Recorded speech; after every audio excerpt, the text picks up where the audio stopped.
নমস্কার বন্ধুরা, আপনারা দেখছেন কুকিং হাউস অফ অনিমা। টাইটেলের থাম্বনেল দেখে তো তোমরা বুঝেই গেছো আমি কি করব। হ্যাঁ, এখানে আমি ছিম বাটা করব, তাই জন্য আমি কতগুলো ছিম নিয়ে নিয়েছি। ছিমগুলোকে আমি এভাবে আঁশ ছাড়িয়ে নিয়ে আমি ছোট ছোট করে কেটে নেব।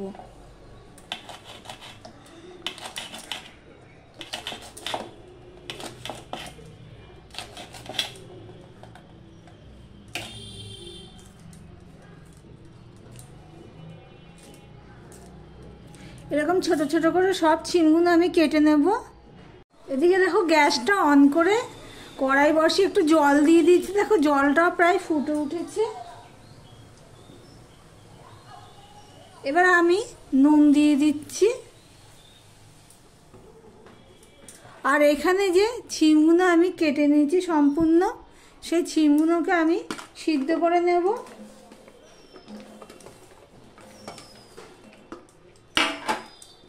আমি ঢাকা দিয়েই সিদ্ধ করে নেব।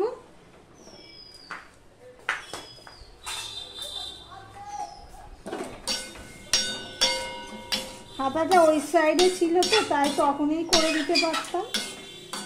এই পর্যন্ত যারা ভিডিওটি দেখছো লাইক দিয়ে কন্টিনিউ করো।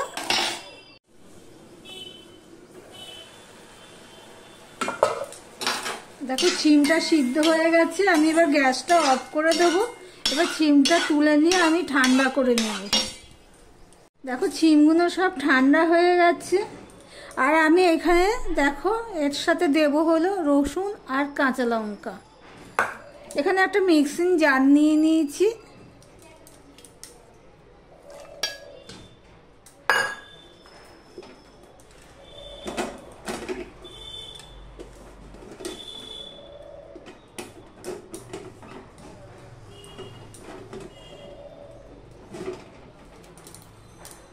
মিক্সিং জারের মধ্যে তো সব ভরে নিয়েছি, দেখতেই পেয়েছো। এবার আমি এখানে 1 চামচের মতন চিনি দিয়ে দিচ্ছি, বেশি দেব না।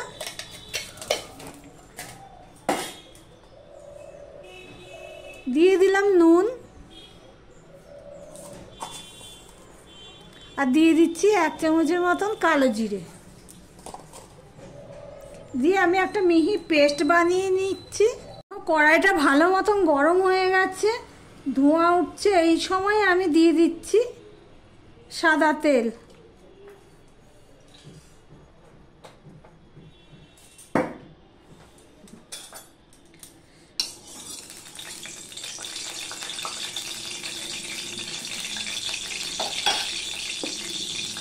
এখানে দেখো মিক্সিতে একটা মিহি পেস্ট বানিয়ে নিয়েছি। আমি কালো জিরেটাও এর মধ্যে বেটে দিয়েছি, ওই জন্য আর কালো জিরে দেবো না। তোমরা চাইলে ফোড়নে আর একটু দিতে পারো, কিন্তু আমি আর দেবো না। যেহেতু আমরা শুকনো লঙ্কাটা অ্যাভয়েড করি, সেই জন্য আমরা শুকনো লঙ্কাটাও দেবো না। তোমরা চাইলে এখানে একটা শুকনো লঙ্কা দিয়ে দিতে পারো। ছিম বাটা তো অনেকে অনেকভাবেই খেয়েছে, ঠিক আমার মতন একবার ট্রাই করে দেখতে পারো বন্ধুরা। আর যারা লাইক দিতে ভুলে গেছো, চট করে একটা লাইক করে দিও। মিক্সিং জার ধুয়ে একটু জল দিয়ে দিয়েছি, তাই জন্য একটু জল। এবার আমি দিয়ে দিলাম হলুদ। এবার সমানে আমি নাড়তে থাকবো, দেখতে থাকো বন্ধুরা।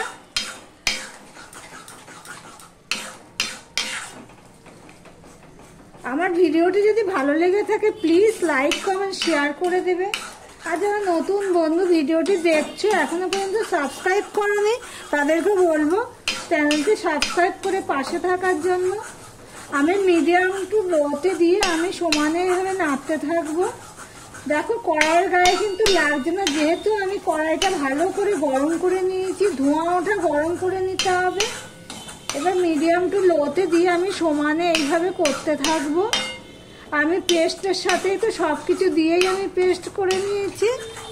একটা জিনিস তোমরা খেয়াল করছো না, আমি কিন্তু খুব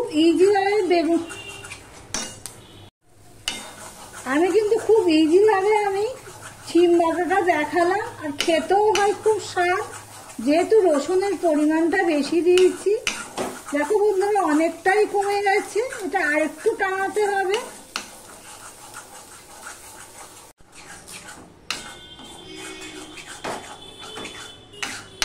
দেখো একটা সুন্দর গন্ধ বেরোচ্ছে নাড়তে নাড়তে।